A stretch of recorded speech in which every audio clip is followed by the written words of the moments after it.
Oh boy. Basically, yeah. So look, folks, I just realized that before I got on here, I told Robert, I'll be right back, and I went like this. In the 80s, it would look like I was about to go get some of the marching powder. And look, it's so when I saw myself, I was like, that's and anyway, folks. Anyway, that's just my back in the 80s, that would have probably been a thing. I don't know what happened.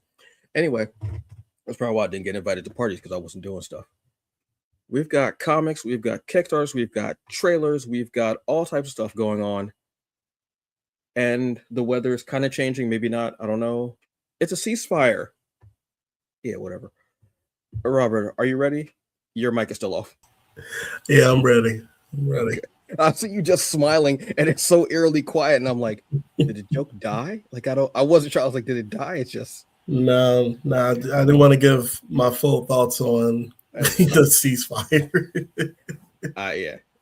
Between that and I've been watching way too much Miami Vice. All right. Anyway, folks. Yeah. Look, we're gonna have a fun day, a fun evening, or whatever time of day you're watching this. It's Wednesday. Let's have some fun. You ready, Robert? Ready. All right, folks, and we're gonna do the yada yada yada.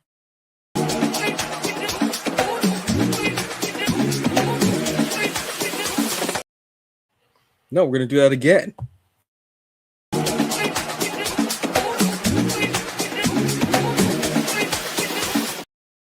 It's all wrong. It doesn't matter. Who gives a damn?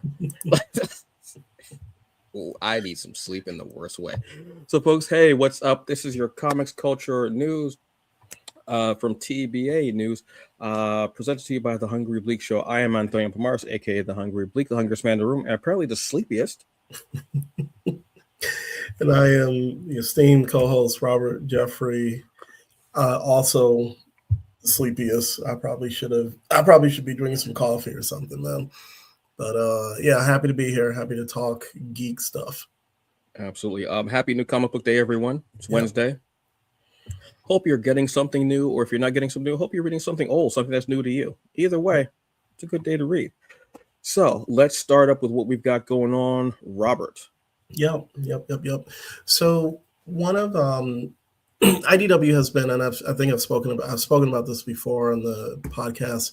IDW has done a really awesome job with the Star Trek IP, with comics from all branches of the Star Trek universe, so including Deep Space Nine, Voyager, New Trek like Discovery, and even Lower Decks, and also Starfleet Academy. But today I wanted to talk about, there was a new series newish series that started last year in September called Star Trek Voyager Homecoming, and it recently, a few months ago, wrapped up.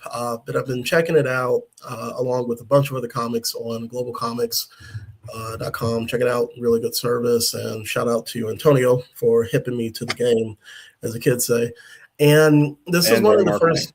This is one of the first few books I added to my library of books to check out, because I've always been a fan of Voyager, and we've only been able to wrap up what happened with the crew in novels. Actually, novels. There was actually a novel by the same name of Star Trek Voyager Homecoming, which doesn't follow the events of this comic book at all. It's its own kind of separate canon. But what happens in this series is written by Susan Bridges, Tilly Bridges, artist Angel Hernandez, colorist Charlie Kirkhoff, and letters Neil Uyetake. Please forgive me if I mispronounced it.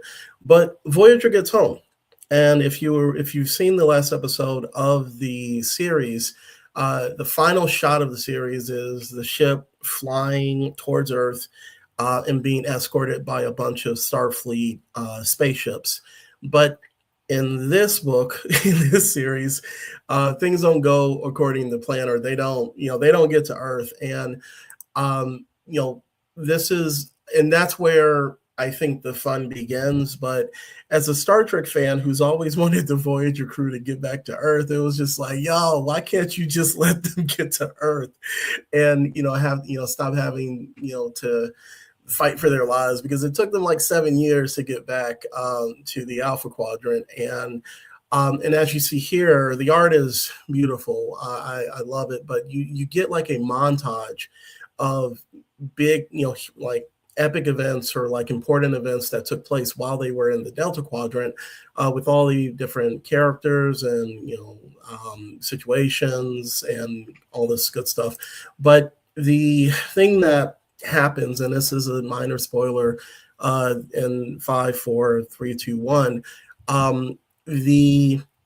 when the crew of the Voyager gets back to Earth, they encounter species 8472. And they are the main antagonists of this 5-issue series, and I will leave it at that. If you remember from watching, if you're a Trek fan and watch Voyager, species 8472 were a race of aliens who had pretty much kicked the Borg's butt, like in a horrible way. And they, once Voyager teamed up, the crew of the Voyager teamed up with the Borg to fight back against 8472, they became public enemy number one for species 8472. So this is picking up from those events, which took place maybe like season 3, season 4. And that's where the main conflict is of this 5-issue series. So the crew is still trying to get back to Earth, but now they're trying to deal with a possible invasion by species 8472. So as a Star Trek fan, I enjoyed it. I will say that the series took a hard left from where I was expecting it to. I have read the novel, so I didn't think that this was going to be an adaptation of that novel after kind of reading some of the background into the comic book series. But I did not expect for species 8472 to be the main villains of this 5-issue miniseries, and I had fun with it. It's definitely kind of not a swan song, but it's a goodbye, for the Voyager crew in this comic book universe that IDW has built. And I do think that if you're a fan who wants to see what happened, after that final episode, I highly recommend that people check it out, give it a shot. I also recommend reading the novel, which is in its own canon, so that way you're getting all the Voyager love that you want. So I'm glad I checked it out. I like I said, I'm a fan of what IDW has done with the Star Trek franchise or the IP, and this is actually released last year when it was the 30th anniversary for the premiere of Voyager. So it was a nice way to give fans a little bit more from this part of the Star Trek universe. So like I said, I highly recommend it, especially if you're a Voyager fan. 30 years? Yeah. I mean, I feel like I should be like taking a long drag off of like a Newport or Virginia Slim and be like 30 years. Yeah, I ain't heard that name in a long time. January 16th, 1995. It premiered. Yeah. On UPN, correct? On UPN. Yep. Damn, I hadn't realized. Wow. They're cool. I love the fact that there's so much like Star Trek stuff like on Global Comics as well. Like they have, I want to say all the series from IDW they have on there, I want to say. Because I know they may have, because I believe there are some that are from Marvel too. I think. But I think those wouldn't be part of the gold unless they're past a certain time limit, maybe. I'm not sure. I can't remember. But I love the fact that people are able to go on there and read so much of it, because there's a whole bunch of like series that they may know, may not know. I always like to think that some of them are different universes too, because it might shift from the tone of, like you're saying, the novel or the series and how it ends, and it's a little bit of a difference. I always kind of like this. It's like a little something like almost like a what if kind of thing, what have you. And we all know that there are different timelines and such as far as Star Trek goes. Yeah. So that's a cool thing to do. I think that might be part of my summer reading, is some Star Trek stuff, like just going in on some things and just randomly just picking up some things from IDW, just going like, I have no idea what I'm going to do on my summer trip. I was hoping to sleep, but I don't know if that's even going to happen. So I mean, that's one of the things I tell Trek fans is like, try a different medium, try a novel, try a comic book, not just the TV show or the movies, and you'll have fun with it. So definitely, I highly recommend that. Oh, no, thanks for reviewing, Brandon. Yes, we are growing, man. I don't know what you're here for then. If you don't want to talk about comics, I don't know what you're here for. But thank you, because I'll just delete you and block you. To be honest with you, I just don't have the patience. Thank you. But I appreciate the view. Thanks, dude. So anyway, y'all know I ain't got the blood pressure, the patience, or the hairline for any of this mess. I actually don't. So what I do have patience for, a great abundance of it, because it's awesome, is King's Domain. This is from 615 Comics.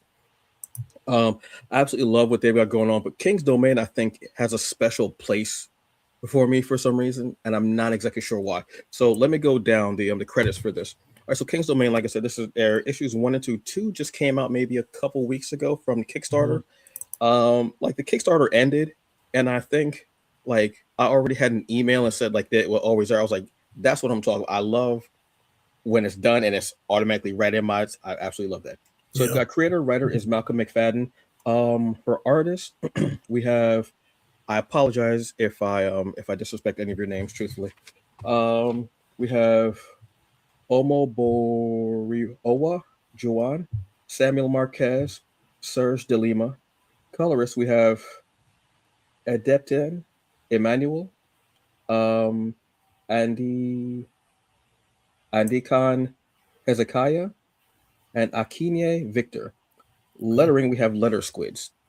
So basically what this is this is the story. This is, and I'm not trying to be funny when I say this, this is a better, if you watch the movie Craven, read this. This will wash the taste out of your mouth of Craven.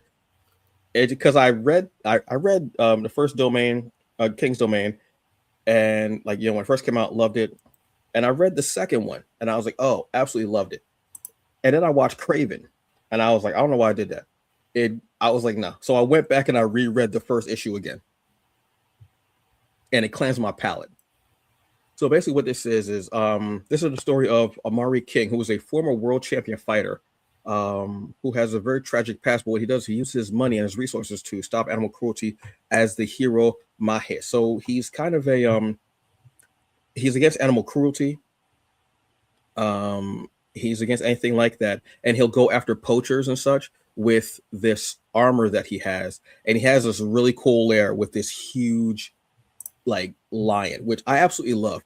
First off, I want to say the writing is so incredible with this. The first issue gives you a great origin. You find out that there's what's going on, but then in the second issue, the world opens up even more, and you find out the people that he's going to be going up against, almost like a hit list of people that are part of this cabal, and they're coming after him as well. Each of them is deadly in their own right. I had so much fun with this series. It's such a great, I don't know, it's such a great comfort read, but also it feels like the best like action adventure comic that you can read, but also when I'm reading it, I can almost see it as an animated series or a movie. Like I would love to see maybe like 4 issues as a movie, truthfully. As you can see, the colors are very bright and bold.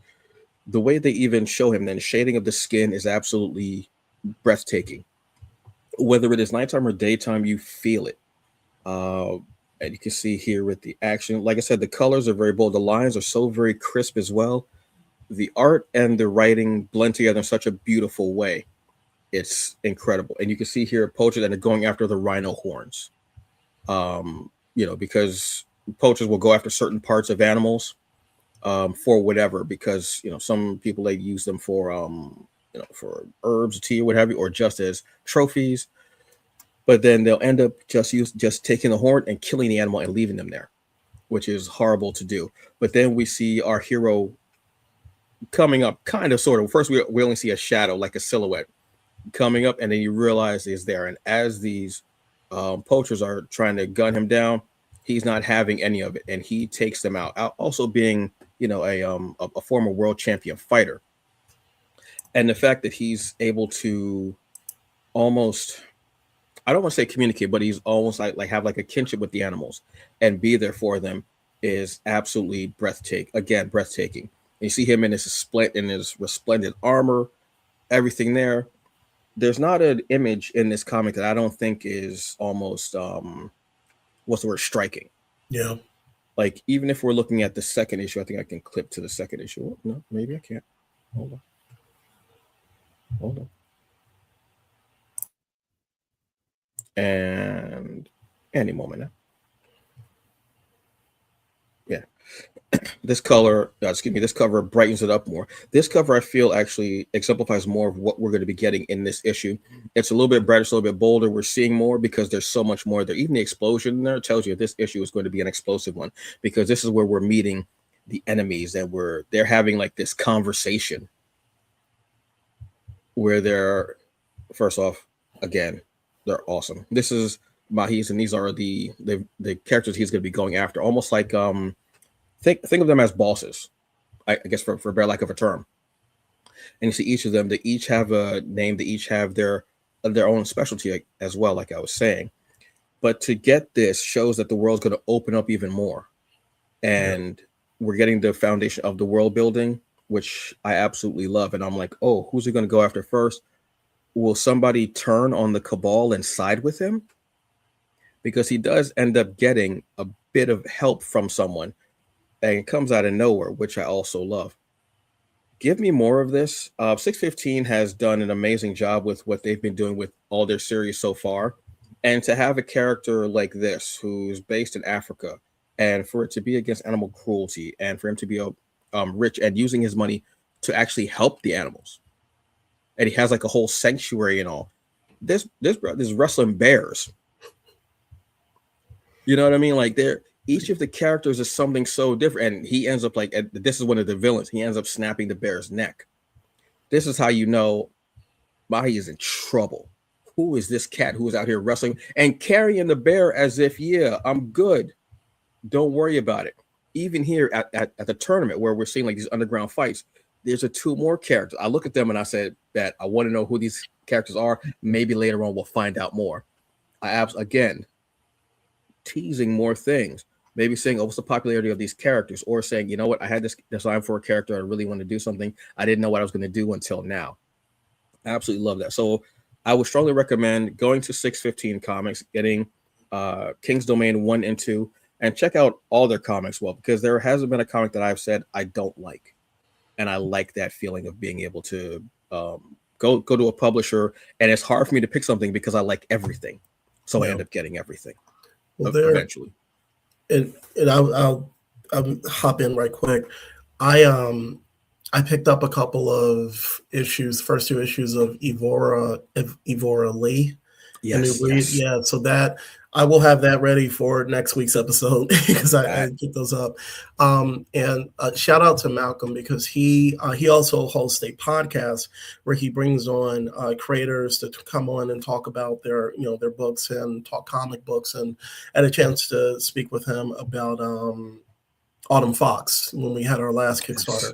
So yeah, so that's how I came across Malcolm, and then I saw the library of books, and Evora Lee, really, that series jumped out at me, and I loved it. So that's the short review, but I'll get more into it. So I'm very interested in checking this one out too, King's Domain, and it's the university's building looks amazing with all the titles.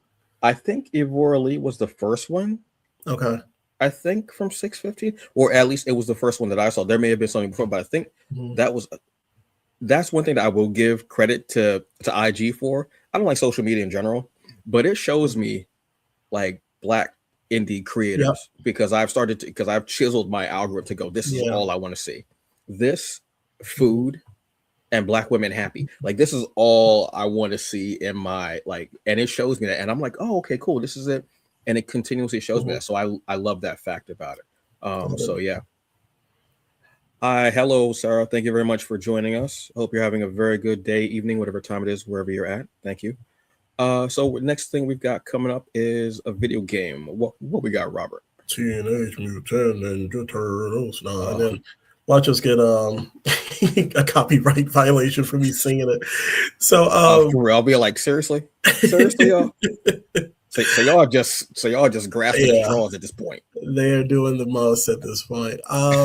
So shout out to, first of all, I'm going to say Super Evil Megacorp. I love the name of this developer, which is amazing. You know, it's pretty much every company in our, in our country now. But this game was Teenage Mutant Ninja Turtles Splintered Fate was a game that I'd had on my wish list for like a minute on Xbox. And the game, Xbox is now doing, Microsoft Xbox is doing their spring sale. And this thing came down like 90%. So for like $4, I got the game. And so, yeah, it was a steal. I bought the game and tried it out, and it has not failed to please. It is a really fun game. It is the basic premise behind it is that Splinter is kidnapped, and the Turtles and their friends have to go kick butt and find find their father or find their mentor. And the thing that's different about this for me is that I've never played a roguelike, like it says, a roguelike action game. And the one popular roguelike action game that I'm familiar with is a game called Hades. And what it is that the second game, Hades, is actually Hades 2 is going to come out, I think, on Game Pass sometime soon. So look into Hades, look into roguelike games, and but the basic premise with these games, and shout out to my friend Machete and Gene for running the game with me as in a co-op experience. But Machete actually explained very well is that with these games, you are running through, fighting a bunch of bad guys. They give you like a horde of, in this case, like Foot Clan members and Mausers and all of that. And the difficulty increases as you go through each level. And the other thing that I notice is that when you die on a certain level, you're taken back to the very first stage, which sucks. But what happens is that your abilities or your levels have been increased to the point where going through the first few stages to get to where you ultimately were and get past that increases. So it's like they're kind of building you up to kind of go through. It's a grind. That's the biggest thing that I notice with roguelike games is that it is a grind. The other thing is that when the enemies attack you, as you see here, you see basically kind of like a line of like where the attacks are going to come from. And so you have time to kind of move out the way and just kind of dodge and, strategize with your attacks and everything. So it has an X-Men Legends kind of vibe or Ultimate Alliance type of vibe with the top-downness of it. But to not have a save point was something that was new to me. And I was kind of pissed like the first time I realized that. But when we ran these levels, and the levels are set in New York City, so you're going through you're going to the docks, you're on the streets, you're in the sewers. And the other thing is you're jumping to different dimensions, which is really cool. I'm not as familiar with the lore of the most recent animated series over the past like 20 years. I haven't read a lot of the comic books. I've seen some of the recent movies, but this feels as if it ties into the lore of the more recent animated series.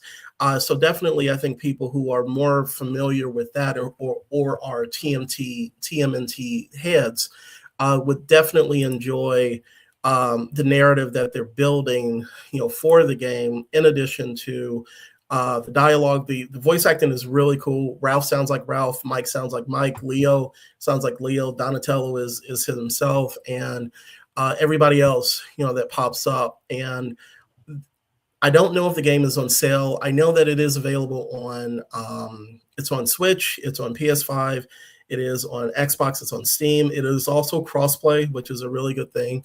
But I don't know if that sale is happening on all of the other systems. But this is definitely a co-op game. Like, this is something that I think that it works well playing on couch co-op or online co-op, and the fighting is like fierce, brutal, very flashy, colorful as you see here, and the art style of, for the characters and the cutscenes. I want an art book for this because it looks really, really, really good. So shout out to whoever was the main designer or the artist on the series. And the cool thing is you can actually buy DLC add-ons, which include Casey Jones, Metalhead. I think Metalhead's right here, and Elapex, which is a character that I don't know. So I think that that's another draw. You can, I think I saw the DLCs for like either $4.99 to $6.99, so definitely worth checking out. Not bad. But if you're looking for like the last co-op game, turtle co-op game that I played was Shredder's Revenge, which is more of a traditional beat 'em up. And to have another chance to play a co-op like this was really cool. And like I said, the price was nice. And I grew up playing that TMNT game at the arcade where you can, you pump the quarters in and you run it with friends, and I think Turtles in Time and all of that. So this is a really good addition to the Turtles co-op library, and it's my first introduction to a roguelike game. So I'm interested now to try some other ones, and especially if they're co-op. So definitely, it was worth the $4 that I paid for it. It was a really good price, really good price. That $4 is just dastardly. Yeah, I think that might be a character from the comic. I'm not sure because I know there's so many more characters. So I would love to jump into the comic, but I would feel so lost now because I know there's so much going on. But they always look so interesting. Like whenever I see like the covers for like an omnibus or something like that, I want to go yes. But then it's like omnibus number 5, and I'm like, I ain't got that kind of time. I'm sorry. I would love to go in and start because I'm a huge fan of it as a kid. Watched the movie as a kid. Played that beat 'em up. Played that beat 'em up, and then next beat 'em up I would go to would be X-Men. Mm-hmm. Yeah, you know what I mean. So playing one of the most stressful games possible at home. The underwater didn't need to be that hard. I don't know why y'all wanted to cause little kids to have blood pressure issues. I don't know why.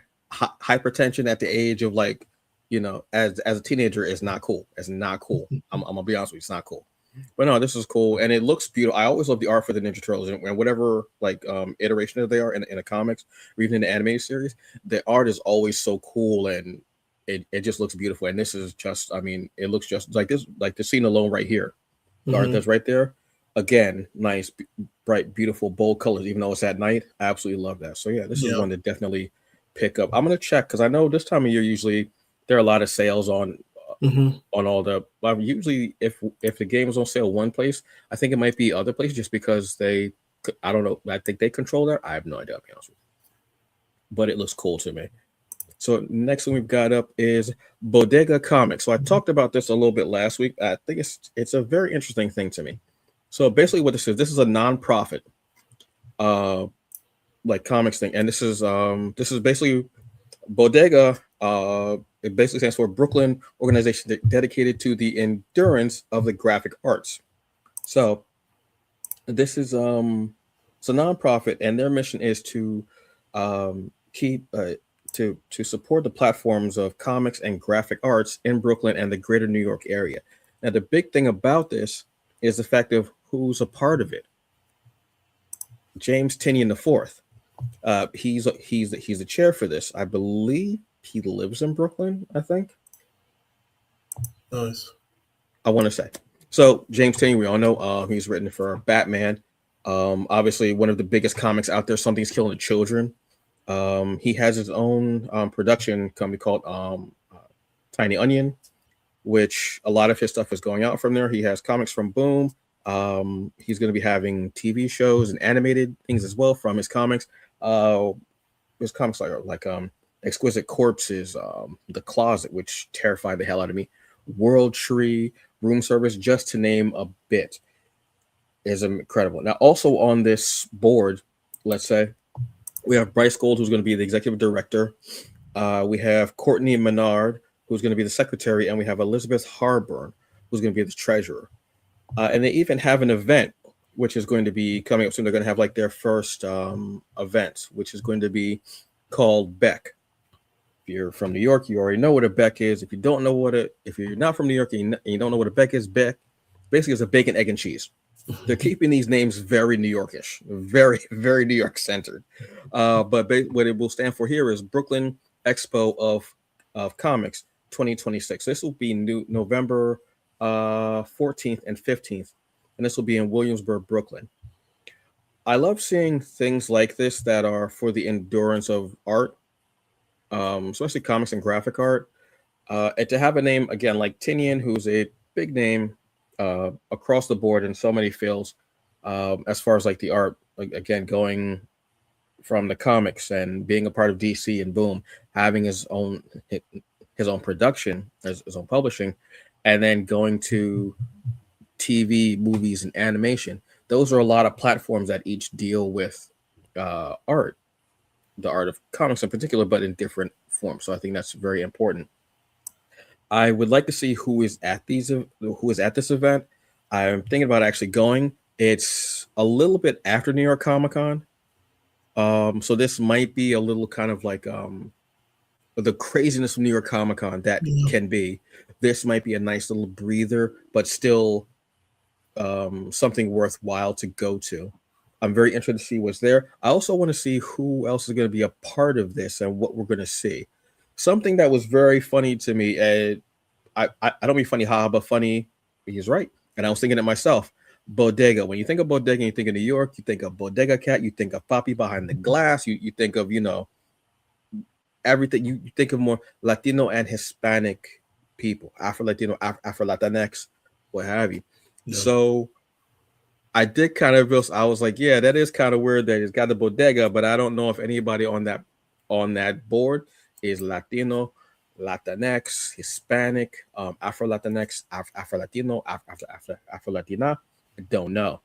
But I think with something like this, especially it being in Brooklyn, I'm hoping to see a lot of people come out for this and a lot of people of varying identities, from race to gender to everything. Yeah. A very inclusive space. So hoping that this is what this is. Like I said, I do kind of want to check this out that first day and see what's going on with this. I've spread it to a couple of people, obviously from New York. Let's see what's going on to see this is going to be the first event. But yeah, if you want to check it out, the link is in the episode description for Bodega Comics, and see what they're all about. Like I said, a nonprofit that's to encourage and support and nourish arts. I'm all for, especially the art of comics. I'm all for. So we'll see where this goes. I'm always a fan of anyone who's trying to champion art, especially in this particular day and age. But comics are a big thing, obviously. So we'll see where we go with that. All right. And next we've got Nexus for Roberts. Yeah, so a trailer was released, I think it was a couple of weeks ago, from David Kirkman. You might know David's name from certain short films as Underneath, Children of the Sun, which is an Afrofuturistic space opera epic. And then I don't know what the official, unofficial title of these movies are, or the series, but David did a series of short films based in the Milestone universe, Milestone Comics universe. So the movies include Icon, Hardware, and Static. I think it's Static Shock, actually. Yeah, Static, a fan film. So Hardware, Icon, and Static, a fan film. And he's and then also he's also doing a TV series called Gonzo, which is separate from the Milestone work and Underneath. So the newest work that he is scheduled to release is a movie called Nexus. And like I was telling Antonio, I guess in the green room or off screen, there's not a lot of information as far as plot wise, but I will recommend that people go and check out the trailer for the movie, because it looks really, really good. It to me, it has a Edge of Tomorrow meets you know, kind of just sci-fi action type of vibe. And I don't know if it's set in the same universe as Underneath, which is I highly recommend people go and check out that movie. Or anything associated with it, because that was, like I said, it was a really insightful, action-packed space opera, Afrofuturistic space opera. But with this, it's, you know, going through the IG page just to kind of give you an idea of like the look of the movie. But he describes it as on IMDb.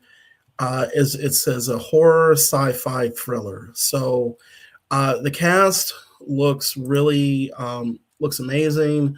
The trailer itself, it's from what I've seen is that you see a soldier joining this like special ops organization, and you see a little bit of the training that he does. But in the trailer, you also see them go on mission, and things don't go so well from there. But here is, you see David behind the scenes directing, you know, the movie. And you know, like I said, I've been a fan going back a few years, but I think, like for me, he popped up on my radar with the short films, with the milestone movies. And I will say that if there is ever a live action adaptation or even animated, I would love to see David of the milestone universe. I would love to see David be a part of that as a writer, as a director, as a producer, as something. He has a love for that universe and those characters, but also he is a talented filmmaker who which I love is, and the other thing I love is that he hops between different genres. So, you know, he has something like Gonzo, which was like, I think, sort of a comedy drama. Then you have Underneath, which is more of an Afrofuturistic space opera. And then with something like Nexus, it seems like it's a, you know, sci-fi action thriller. So this brother is doing big things. He is doing really big things, I think, specifically for Black speculative fiction indie films, which I love, and I want to see more of that. But yeah, I highly recommend, if you go to YouTube and just do a search for Nexus and David Kirkman, you'll be able to check out the trailer. And you know, these are a couple of the shots from the trailer. So yeah, so I just love seeing Black people in sci-fi. So, you know, that's, you know, me. But yeah, I shout out to, you know, David and his team, and I'm looking forward to, you know, seeing what we get from this movie. Yeah, I remember those milestone like fan made movies. I didn't realize that was the same person. Yeah, because those were like crazy. Unfortunately, at the time when they were coming out, I don't think there was any milestone coming out at the time. No, I don't think there was anything. I think they had been talking, but they had been talking for a long ass time, and nobody was trying to wait that long. Oh, so then this is, yeah. So from what I saw, from what those were, and to now, I'm sure he's gotten even better at his craft and is doing more. So yeah, this is something to definitely look out for. I mean, Nexus. Check out the trailer on YouTube and see what we got going on. Very little, which I like when people tease and don't give everything away. Yeah. I prefer that, not knowing everything about a project, which is fine with me. Always. So last up, we've got Kickstarters. There's a bunch of Kickstarters. Like my head already hurts, but I was looking at it, I was like, yeah, y'all are trying to why not just hand y'all my wallet and y'all could just run my pockets? Wallets out here. Like, is it easier for y'all? I'm gonna be honest with you, seriously. So I'm gonna go through a couple of them for you. Excuse me. One of the first ones we've got is Thema, the Queen of War. This is from 615 Comics. There you go. There's a theme of really incredible indie Black publishers and creators doing incredible things with comics. So Thema, the Queen of War, must use her God-given powers to protect the golden city of Ra from mystical Mercy, the mother of monster. So basically what this is the story. This is going to be kind of like a I love when someone takes our folklore, our legends, our mythology, and weaves them into their stories, and comes up with these great comics and great stories that they take that folklore and everything and they expand on it, change things a little bit, maybe add something, whatever, to create an even more story, an even bigger story, where they're almost creating a new mythology with it, which I love. That's what comics are basically like, a lot of a mythology. They are. They basically are. So this is basically a story of Thema, the Queen of War. In the heart of an unrelenting war, the great king raised his voice to the heavens, asking the gods for aid. In response, Isis, Epidemic, and Ra answered his desperate call. Out of respect for the great king, they granted him a daughter destined to lead his warriors to glory and bring an end to the bloodshed. The king named her Thema. I hope I'm pronouncing that correctly as well. For he envisioned her not just as a fierce warrior, but a queen that would lead people through the darkness. Thus begins the epic saga of Thema, the Queen of War. I'm hoping this is going to be an epic like saga. Like I said, I'm a fan of 615, and I'm a fan of what Malcolm McFadden has done. And he's got everything from, like I said, he's got folklore from all over, but he's got sci-fi, he's got action, he's got, this supernatural kind of folklore going on too. He's got bloody vigilantes. He's got a bit of mix of everything in his comics, which is nice to have a variety of things. I don't just want to have one particular set of something, because my tastes are varied from all across everything, whether from music to movies to TV, wrestling to comedy, what have you. I have different tastes, everything, and each of them has hit a point. What I love about this one is the art is beautiful, and I love seeing folklore that I know and folklore that I don't know, whether it's from Africa, whether it's from Indonesia, whether it's from Japan, whether it's from Alaska, whether it's from Newfoundland, whether it's from Ireland. I love seeing things like that woven into stories. And from what I can see, he's done something so well. Like, obviously, the thing I know from this image alone, the thing I know right off the bat are harpies. Harpies, Greek mythology. We all know about harpies, blah, blah, blah, blah, blah, what have you. But I'm seeing other creatures that I'm not so sure of. I like that. I like being shown something that I don't know, that I might not know. And and on the Kickstarter page, there's even like a description of these beings, of these characters, of these creatures. I love that. I love that. Show me something different that I might not know, because then it gets me interested. Even if there's some that I do know, like harpies, okay, but I see everything else, gets me interested, gets me ready for it, and that excites me to read it, to be a part of this story, and to see what you're going to do with these characters. So that's awesome. Another one that we're going to talk about real quick, obviously, is Fumes 2. Y'all already know. Emmetropia Comics is laying it down with this second issue, and they're doing such a phenomenal job. M. Shai's work, craftiness, as from her quirky black sci-fi tales. This is from volume 2. 2? Yes, 2. Yes, 2. I love her taking stories from these volumes and creating. I hope that there are so many more different comics that I'm sure her mind is ablaze with all types of ideas and what have you, what she's going to do. But this is one that is very close to our near future, unfortunately, a dystopian sci-fi thriller. This is basically Eula, who is this agent, kind of soldier that works for X Corp. No, not X Corp. Yeah, it was X Corp. Oh, damn. Okay, I was thinking X-Men for some reason. I don't know why. And how she is fighting against these aliens with her squad, with her team, and how this is very close with our climate and how everything is happening, dystopia and shadowy conspiracies, and it's hitting very, very close to home. But one of the things I love about this is the art. The art, like I've said, whether it's especially at night, because a lot of this does take place at night, and at certain points there's a green tinge to some scenes and a red tinge to some scenes, especially during the fights. One of the things I love about that is it feels very claustrophobic. It feels very cramped. It almost feels like, and this is not me trying to be funny, but this is a comparison that I love because this movie hit me very much, is Aliens. That claustrophobic feel of, the alien is right there. Yeah. And there's this battle and this fight. And when you're reading it and you feel how tight the space is, you feel the close quarters, you feel that enemy, that xenomorph, that alien, that red, that green right there. It's terrifying. Absolutely terrifying. And to know that maybe your weapon ran out of ammo, so now you have to take out your knife and you got to go toe to toe. You have to go even closer to this creature.